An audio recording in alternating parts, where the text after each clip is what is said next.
busy in your absence. Their first game nearly failed. Nothing will go wrong. A year before we shipped Half-Life 1, people in the company looked at what we had and said, this isn't good enough. We made some pretty big mistakes. And their second was stolen right out of their own offices. At the time, it was shocking. That was a dark day for us at Valve. I had people in the company coming to me and saying, you know, are we going to go out of business? But they took the world of gaming to the next level. It's just amazing now that what we can do. It was more than just a video game. It's more and more possible for more people to look at games as not just entertainment, but an art form. This is the amazing story of Valve and Half-Life. Wake up and smell the ashes.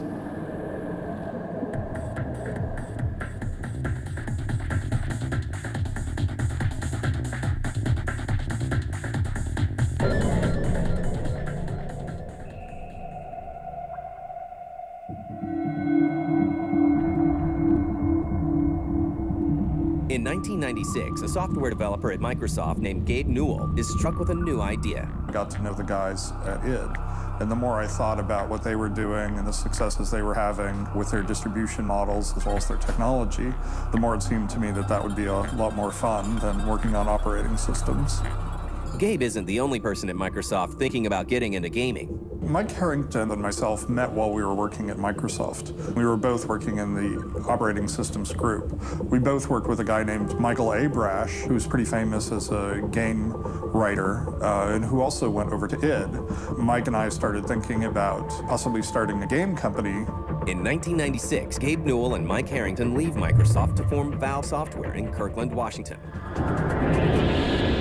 Valve was really all about controlling the flow of an entertaining experience. Having your hand on that knob, deciding when to turn it up, turn it down. That was a compelling metaphor. We signed the LLC agreement the same day that I got married. I was standing there all dressed up to go off and do my wedding vows, and Mike is frantically shoving papers under my pen so that we can get that taken care of. It certainly makes it easier to remember the company's anniversary and my wedding anniversary since they're on the same day. It was a novice game company, and guys from Microsoft who worked with games and worked with software, but not put together a game project. Michael Abrash was one of the first people we contacted and said, you know, can you give us advice? Michael Abrash was like, rather than going off and doing your own engine, you should come down to Texas and see what John Carmack and he were working on. Mike and Gabe and a couple other people went down to Texas. They had the code on a CD on the plane on the way home. They were just convinced this was the way to go. Valve has an engine. Now they need to figure out what to do with it. We were originally working on two projects simultaneously. One was a first-person action game. The other one was Prospero, which is a very different game. It was much more of a fantasy epic. That when we had played Doom, there seemed to be sort of two directions. One was this sense of very fast-paced, sort of a blaster, being in a shooting gallery. But Mike and I weren't as good as a lot of the people playing, so our sense of Doom was much more like, this is a really scary place, this is a very dangerous place. We're not in a shooting gallery, we're a target in a shooting gallery. And it was that sense of being in this world that we thought was really interesting. Valve ultimately decides to do a first-person shooter called Half-Life. Good morning, and welcome to the Black Mesa Transit System. Half-Life 1 started with something which was sort of revolutionary at the time, which was we started you off in an ordinary day at work with no weapons and no sense of peril. You were just a scientist named Gordon Freeman. Morning, Mr. Freeman. Looks like you're running late. It was showing up for a day at work at the Black Mesa research facilities. Weren't you supposed to be in the test chamber half an hour ago? Procedures today, Gordon. You started the day involved in an experiment that went badly wrong. Oh, hell literally broke loose. All of a sudden, from mild-mannered scientist, you become a crowbar-wielding savior of the universe. It's a perfect sort of story setup for what then becomes a fight for survival. Really, it was just the momentum of Half-Life that caused the production of Prospero to stop. It's not long before Valve realizes the pieces of Half-Life aren't fitting together. About a year before we shipped Half-Life 1, people in the company looked at what we had and said, this isn't good enough. We looked at what we had accomplished so far and realized that we'd made some pretty big mistakes in terms of how we were going to achieve these effects. So we seemed to, at that point, be at a juncture. The team must decide to either ship the game as it is or to throw out everything and start fresh. Oh my God, we're doomed!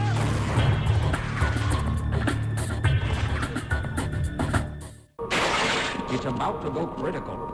Aren't you supposed to be in the test chamber half an hour? By 1997, after an entire year spent in development, Valve decides that Half-Life is missing the mark and gives the game a complete redesign.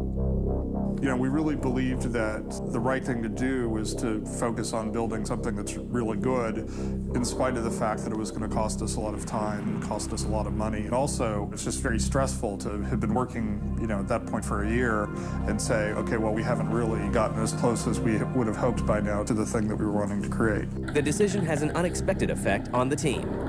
So rather than demoralizing everybody, we were dealing with our situation honestly, that we were admitting that things weren't up to par yet, and that they were really glad to see our commitment to building a really good game. Surprisingly, I think that morale actually got better. To get Half-Life done right, Valve adopts a unique approach to game development. So as we design the games here at Valve, a lot of the design teams tend to break off into subgroups known as cabals. Which was a more collaborative process, sort of allowed people to participate in an additive way without having to be hypercritical or argumentative. It was most productive working through all the details of building a game design. And that was enormously successful. What we ended up doing was build cabals around different pieces of functionality, like Half-Life multiplayer had its own cabal towards the end. It doesn't take long to get Half-Life back on track.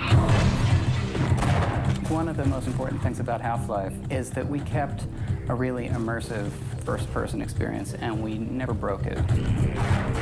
We had talked about going away to a third-person camera at times, and we decided that was a bad idea, that we wanted to keep the pressure on for the whole time, so that you're in this character, and these things are happening to you, and we don't let the pressure up. In creating the character of Gordon Freeman, we wanted to do someone who was quite a bit apart from the typical action game hero. We wanted to do a character who was really transparent and everyman, not your typical action hero. We decided that we wanted to do something that hadn't really been done in a first-person shooter. Thank God for that hazard suit. And have these characters that were allies that made it more fun to move through the game with. Lead the way. We'd done the scientists and Barney who would talk to you. Let's get the hell out of here. Follow you, and they had some behavior. They would reveal bits of the story as you went through the levels. Don't count on Callaway finding us down here. Head for the surface. You know, we were really excited at that point that we had made, you know, a character whose mouth could move while they were playing. Destroy the damn thing before it grows any larger. That ended up being a really good assumption to make. People talk a lot about how much they loved Barney and would drag several Barneys through the game with them and really protect them and not let them get killed.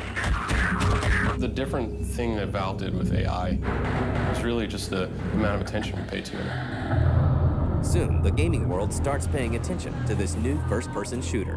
In 1997, when we went to our first E3, we were off the main hall. Initially, people weren't very aware of us, and then the word of mouth started to pick up.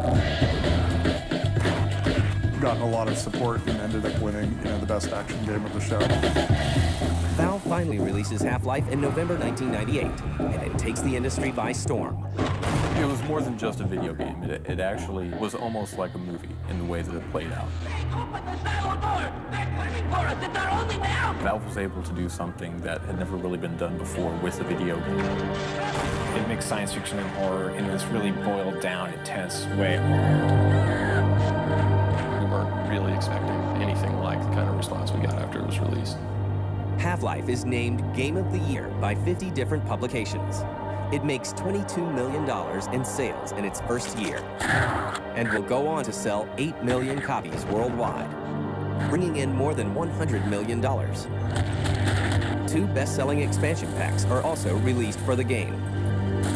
A large part of Half-Life's success is also due to user-created modifications, such as Counter-Strike. The mod phenomenon with Half-Life was a major boon to the entire PC industry. The mod community kept Half-Life at the top of the sales charts for years. No! Get it off me! Get it off! I was really interested in the whole theme of military warfare and terrorism and counter-terrorist units. To me, that just made sense to make a game out of that. As Counter-Strike got more and more popular, by about the 4th or 5th beta, we had surpassed Valve's games in terms of player numbers. Counter-Strike will go on to become the most played online game in America. Meanwhile, plans for Half-Life 2 start up right away. Rise and shine, Mr. Rise and shine.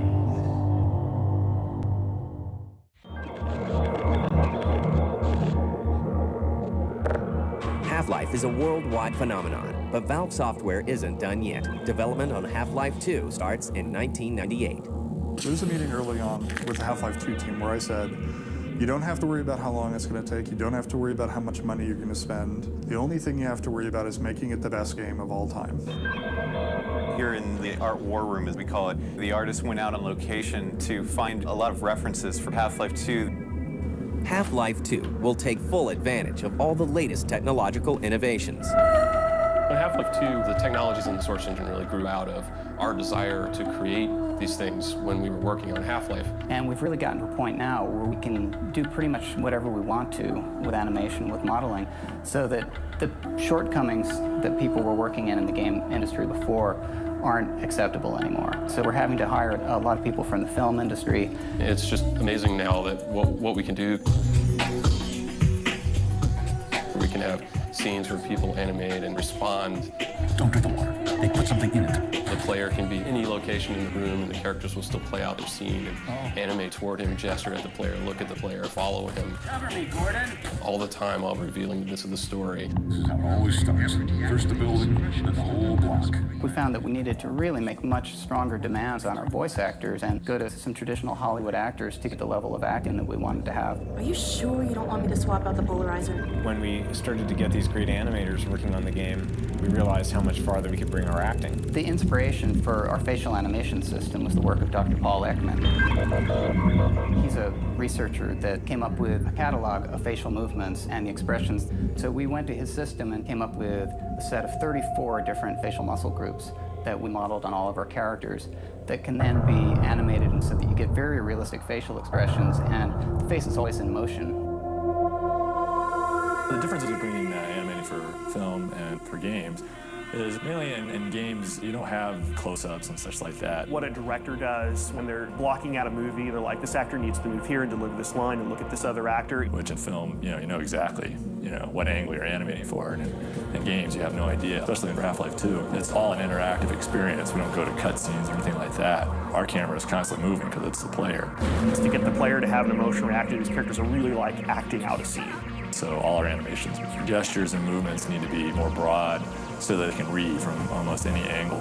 The same amount of detail that goes into creating the character models also goes into creating the characters' personalities. We found that players really got emotionally attached to our characters, and so we made a huge investment in character acting. Remember when we thought Black Mesa was as bad as it could get? We had to come up with very solid personalities and characterizations for the characters so we could stay with that.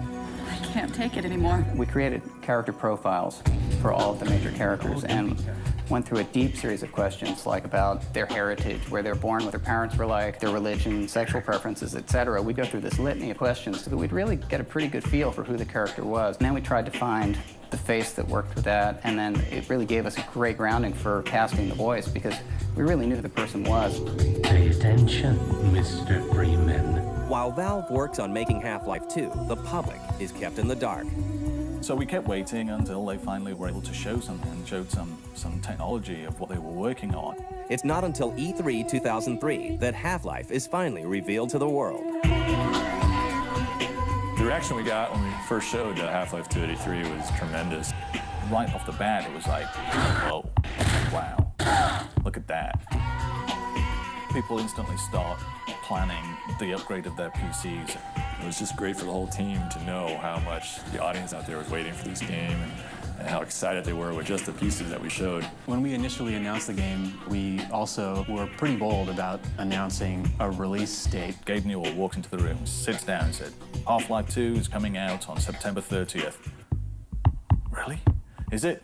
No, say it ain't so. And we also said, surprise, you haven't heard about it until now, and you're going to be able to be playing it in just a few months. Well, as it turns out, it wasn't so, and a year later, it's just about heading out. I'd like to thank you all for coming, and when the game's out, I hope you enjoy it. The anticipation for that one game is just absolutely incredible. Half-Life 2 is a huge hit at E3, and Valve is riding high. But in just a few months, everything will come crashing down.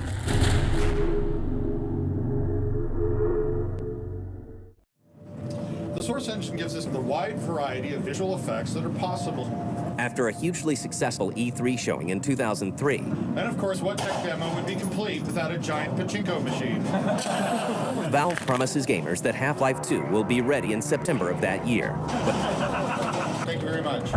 But Valve won't make that date. Instead, they will become the victim of one of the biggest hacks in gaming history. One of the biggest challenges we've had in developing Half-Life 2 was the theft and release of the source code of the game on the internet. Somehow, a hacker was able to set up some sort of code recording software on Valve's machines and was able to actually steal the Half-Life 2 source code and then distribute it across the internet. Well. At the time, it was shocking. That was a dark day for us at Valve. We started seeing screenshots of our game show up online and even source code for the game engine itself. I had people in the company coming to me and saying, you know, are we going to go out of business? Still reeling from the break-in, Valve turns to a surprising place for help. The FBI was not giving us warm fuzzies that this issue was going to get resolved. They were like, well, no, almost never, nobody ever gets caught, and you know, that's just the way it is. We appealed to the gamer community for help with this problem. So we sent out a message saying, look, our stuff has been stolen. We know that you're anxious to play it just as much as we're anxious to release it. This hurts, so we could use all the help we can get. The response to that was amazing. Tens of thousands of email messages were sent to us with tips about possible sources of the leak or where people were seeing stuff show up online. People were being called in for questioning by the FBI, and the word started to go out that they're closing in on this guy in Germany. And that's when that person in Germany contacted me saying, please, I'm not such a bad guy after all. They were arrested and prosecution is ongoing. With the source code theft behind them, Valve goes back to finishing Half-Life 2, from the storyline to the gameplay. You start off the game again, figuring out your whereabouts in the world. Welcome to City 17. You're deposited in City 17, which is a mysterious city created out of the ruins of other cities. You're surrounded by a populace that's totally beaten down and is waiting for some reason to strike back. Sort of a depressed powder keg, and Gordon Freeman, the usual situation for him is he's a catalyst for change. Half-Life 1 was really known for having pretty advanced AI, and we knew that going forward we were going to have to make additional investments in the AI. We spent a lot of time thinking about the squad AI and stuff like that. We really had just tons of gameplay, physics and simulation as ideas. We can put you in a situation where you can use your wits, use your environment to really give you a really rich gameplay experience with lots of freedom.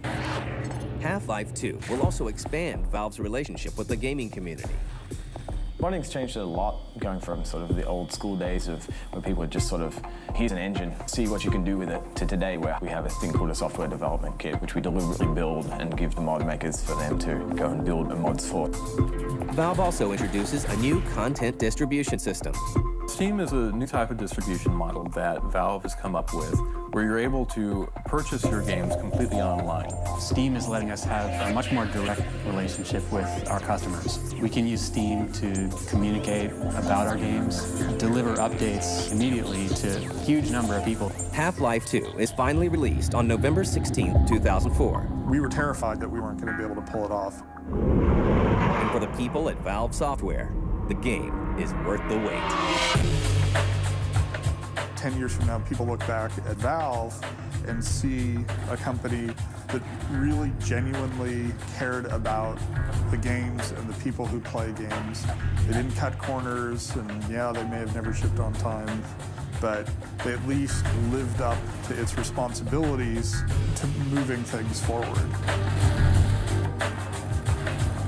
When people evaluate Half-Life 2, they'll be able to look at it as not just entertainment, but an art form in the way that comic books and movies and books have come into their own as art forms, as well as being entertaining. That's all for now.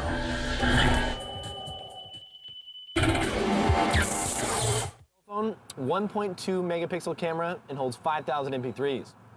Wow, that's really impressive. Hold on a second, sorry. Hello?